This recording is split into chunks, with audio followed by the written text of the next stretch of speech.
Adamların sahne kançılık, mesela savdogarchilik, fan texnik almashtirish, madaniyat almashtirish, maktablarni o'rtaq boshqarish yoki boshqa. Agar diniy soat yo'q, Xitoy bu diniy soatga amerikalikni keltirmaydi.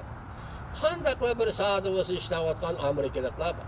Maqsad, oxirgi maqsad kelishimga imzo qo'ydirish va kelishim imzolashda sizni hurmat qilish, hurmatlik Jungo deb sizga muomala qilish faqat bir yo'l. Tinch yo'l bilan o'zgarish. Barliq ishni tinch yo'l bilan boshqarib chiqish. Tinch yo'l bilan, diqqat Jungoda qapadi. Tinch yo'l bilan Amerikaning Ikkinchi dunyo urushidan keyingi siyosati shu.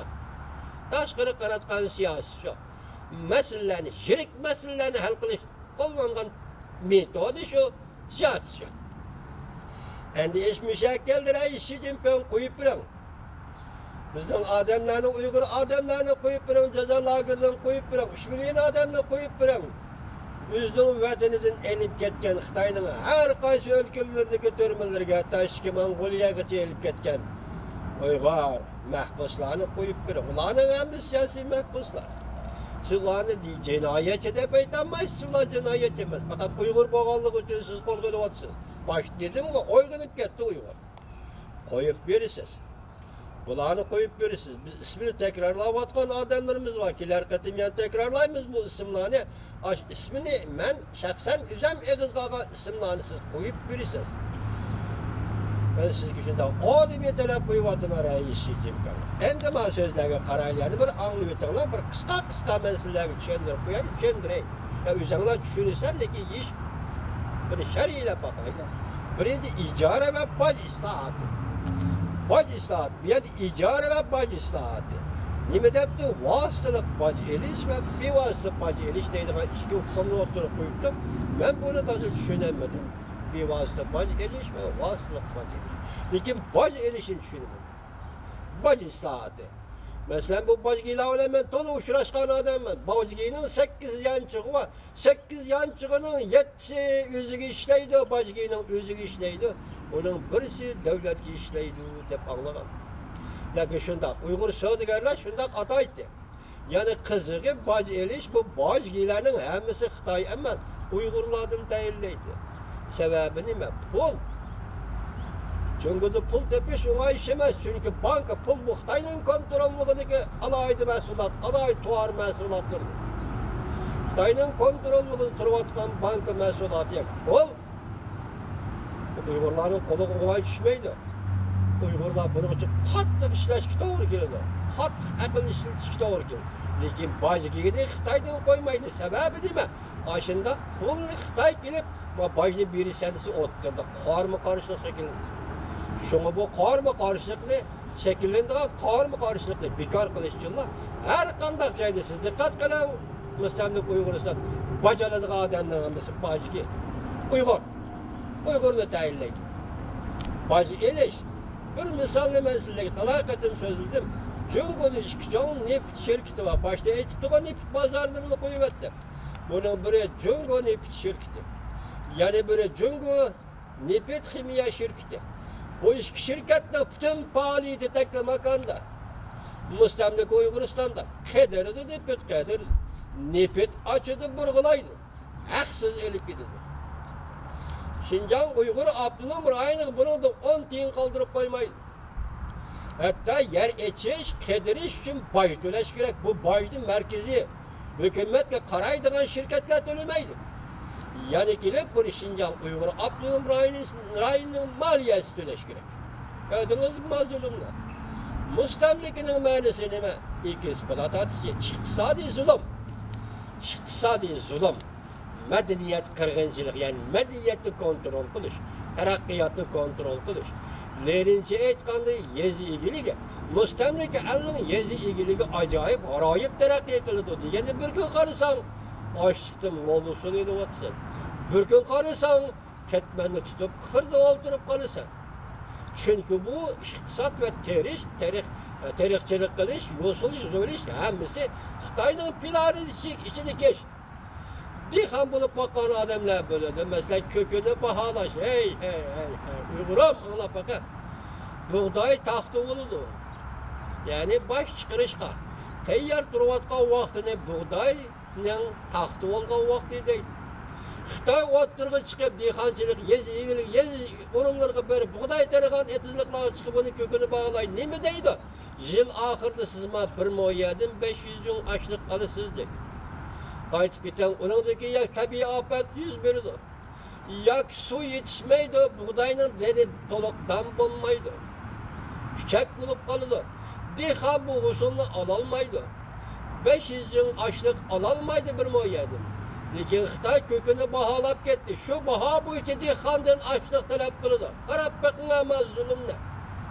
Ma iqtisodiy ekspluatatsiya, iqtisodiy zulmning nima ekanligini ko'rib boqing vatandosh. Turpanbul yo'qda 1 kilogram üzüm ishlab chiqargan Uyg'urning qo'lidan bu üzümni 2 yuvandan sotib oladi davlat. Agar şu üzümni Xitoy mustamlikasiga ko'chman Xitoy ishlab chiqargan bo'lsa, ko'chman Xitoyning qo'lidan 4 yuvandan sotib oladi 1 kilogram üzümni. Uyg'ur do'stim, mustamlikaning mohiyati mana shu. Bahoni kamsitish, ishlab chiqarish bilan kamsitish, ishlab chiqarish sharoitidan cheklash, hozirgi zamon fan texnikasi va madaniyat aloyiliklarini cheklash, g'orni cheklash, madaniyatni cheklash, bugungi cheklash yana oz kelgandek 3 million Uyg'ur nazarbandga ilindi do'stim. Endi nima deyapsizmi ada? Shuningdek shu baji erishdi, o'zgartishsiz da'vatida Amerika. Ikkinchi, davlat egiligidagi shirkatlar monopoliya qilishdan voz kechish kerak. Janubiy Shinjongda ishlab chiqargan paxta Xitoy davlat shirkatlarining monopoliyasi ostidagi paxta. Terg'an kivaz plan ichida, olgan paxta plan ichida, paxta qo'yilgan baho Xitoyning shirkatlari tomonidan qo'yilgan baho ishlab chiqargan dehqon Uyg'ur buniga baho qo'ya olmaydi. Demak bu monopoliya degan. Bugun Amerika nima deydi bu monopoliyadan voz kechishsiz deydi. Üçüncüsü hükümetin bozorga arilishi men başta so'zildim. Bu deganlik hükümetin bozorga arilishi avval o baho qo'yish, baho tushirish bilan arilishidir. İkincisi sifat belgilash, birinchi sortliq, ikkinchi sortliq, to'rtinchi sortliq deydigan sortlarni ko'rsatib baho tushirish bilan arilishidir. En asosiysi bozor tushirish va bozor tartibiga arilishish, savdo jarayoniga arilishish. Bu hükümet bunu to'xtatish kerak, tugutish kerak deydi Amerika Qo'shma Shtatlari. To'rtinchi, emgak xizmat siyosati zo'r ko'lamda o'zgardi. Men boshda aytdim. Bütün azatlık, agar azatlık to'g'risi gap qilgan bo'lsam, bu azatlikning ma'nosi emgakning azatlığıdır. Sharoit, emgak sharoiti deydi. Masalan, etiz, buqusi, eriq, o'stan, suv biri. Bunun o'zi emgak sharoiti deydi. Sen bu emgak sharoitining yaxshi yomon bo'lishi o'zing emgak orqali o'zgartirishi mumkin. Lekin Xitoy hukumati kontrol qiladi. Mesela tabiatdagi suv eqib kelganligi uchun sen uniga boshlaysan. Lekin suv tabiatning suyida sen tabiiy foydalanishing kerak. Yo'q. Yo'q, Uyg'ur, mustamlik Uyg'ur, yo'q. Shunga bu yerda emgakning ozotligi eng muhim ozodlik.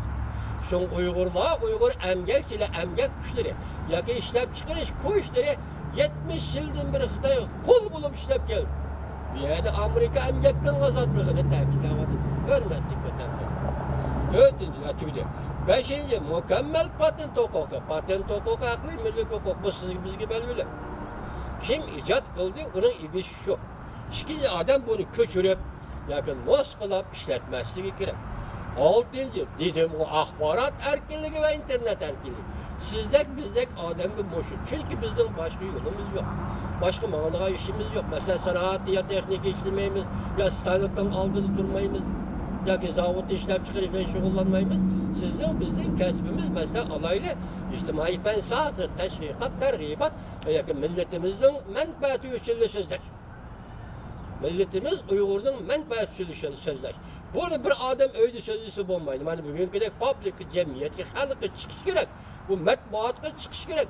Matbuot o'zaro fikr almashtirish kerak. Idea almashtirish kerak. G'oya va prinsiplarni almashtirish kerak. Bu vaqtida matbuot bo'ldi. Erkinlik shundan keldi. Bu bo'lmasa nima erkinlik bu?